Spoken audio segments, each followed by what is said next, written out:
besides books, there is also an incredible collection of movies, plays, and TV shows about Tudor monarchs. Actually, they say that the monarch period saw two of the strongest kings and queens ever to sit on the English throne, and they are Henry VIII and his daughter Elizabeth I. So, Dr. Bach, can you share your insights on these two monarchs? Well, they certainly were monarchs who made a difference and who were significant in English history. I think if we take Henry VIII, I regard him in many ways as a backward-looking monarch personally. What he was particularly interested in was conquering large parts of France, and this was something which English kings had frequently done in the Middle Ages, particularly in the 100 Years' War between the 1330s and the 1450s.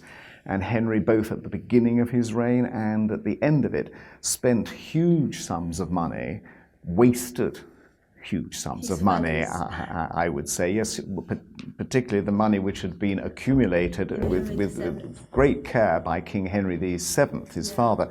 He wasted them on very inconclusive wars in France. And this, I think, belongs to the past.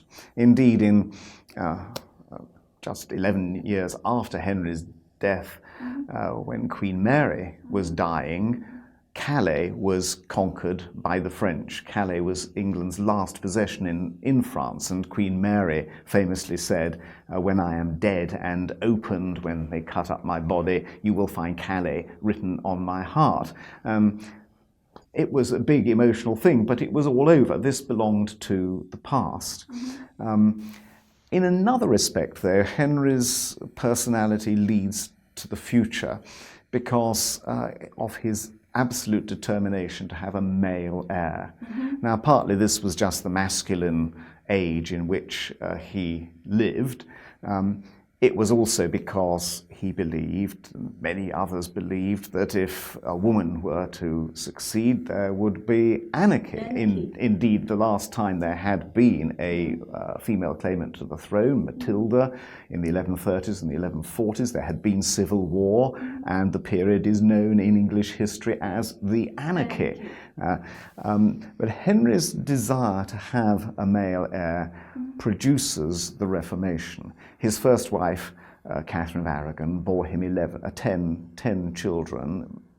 9 of them died. The 10th was a girl, and that, of course, that was Mary, and that was not good enough. And the Pope, for political, not for really religious reasons, refused to annul the marriage, and that led to Henry breaking off from Rome, breaking England off from Rome, and so England becomes a sovereign nation state under Henry VIII, and that is a decisive moment in English history. Is one of his greatest contributions Indeed. To the English Indeed. country. Right. If you come to Elizabeth, she was immensely talented. Talented. I mean, talented in which well, aspects? she mastered, for example, 10 languages 10 by the time languages. of her death. Wow. By the age of 10, she was writing English, Italian, and Latin. In her teens, she added to that Spanish, French, Flemish, and Greek, and she was a highly intelligent woman. Indeed, I think some of the indecisiveness that you sometimes see in Elizabeth's policy comes from her ability to see all sides of the question and to see that things are not black and white, things are very nuanced. That's a very fresh perspective, so she could incorporate all those perspectives into one problem. I think that's right, and the other thing about her is I think she was much more sensitive to public opinion than her father had been. Is it because she's a woman? Maybe, and I think it's a mark of her intelligence as a woman that she is able to do that, so that she does listen and she keeps her counsel.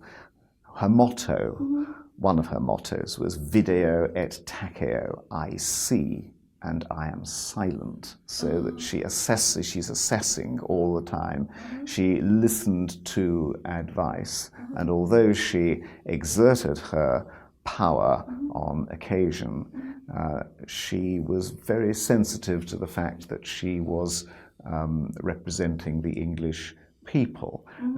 When the Spanish invaded, she went and joined her forces at Tilbury, and she makes that very famous speech about, I may have the body of a weak and feeble woman, but I have the heart and stomach of a king and a king of England too. And she begins the speech by saying, I'm not afraid to come among armed forces. I'm not afraid for my life. Some people have told me, don't come here because with all these armed forces, your life may be in danger. She says, no, I trust my subjects. And there's a big theme in some of her speeches to Parliament, especially at the end of her reign. So she's as talented a public speaker as Churchill. Well, I think you can put them both in the same category as Wow. great speakers. Wow, that's quite impressive. And both, of course, also similar in that they both are there at a time when England is in danger of invasion. Yes. And when the odds are against England. I mean, Spain is a very, very great power. Germany in 1940 has conquered almost the entire continent. Yes. It's the David versus Goliath yes. moment. And they helped to rebuild the national pride. Yes, and there's a strong national sense that comes with both. Yeah, exactly. So besides these two strongest monarchs, this period also yielded the most tragic one, Lady Jane Grey. This is a picture I took while I went to the National Gallery, the execution of Lady Jane Grey. Actually, this was the first picture I saw when I entered the museum. You know what? I have seen this picture many times before in print, but the first time I saw it in person, I was very greatly shocked. I think they might be the power of art. Can you please provide your perspectives on this picture and on the tragic queen? Yes, it's a very striking picture. It was painted in the 1830s by Paul de la Roche, who was a French painter who specialized in historical painting and often of a romantic and even sentimental nature. It's very carefully calculated. I mean, here is Lady Jane Grey. She's blindfolded. She's reaching out for the block. Her serving women are in tears and turning away. They can't bear to look. The keeper of the Tower of London is in a rather fatherly way guiding her to the block. The white of the blindfold and the dress draw the viewer's attention to the tragic moment about to happen. Now, the painting has a particular force, I think, in English history and English eyes because of the association of Lady Jane Grey with the English Protestant cause. She was indeed a tragic victim of the high politics of the day, but she was also a woman who died for her religious belief. It is quite possible, had she agreed to convert to Catholicism, that Mary would have spared her life, but she refused to do that. Now, in English history, Protestantism and nationalism are very strongly associated. Indeed, Protestant nationalism and liberty.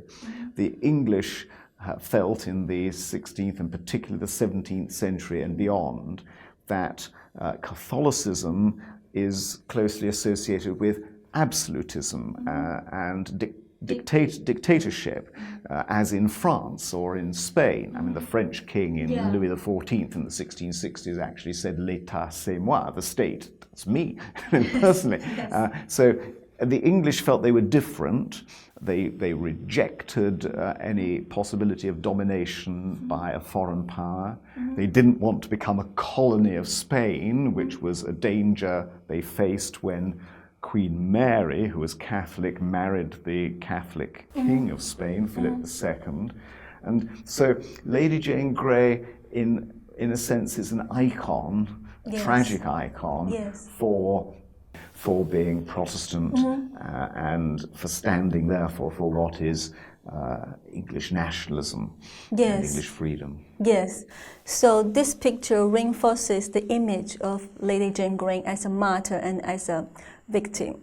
As both a martyr and a victim, that's right. Yes, yes. Actually, it's interesting, it was thought to be lost for many years. It was thought to have been destroyed in a flood and was only rediscovered in the 1970s. And then it was cleaned and it was hung where you see it in the National Gallery. The National Gallery is such a wonderful art museum, one of the great ones in the world, and it has a very prominent place in that and is one of the most popular pictures there. Yes, definitely.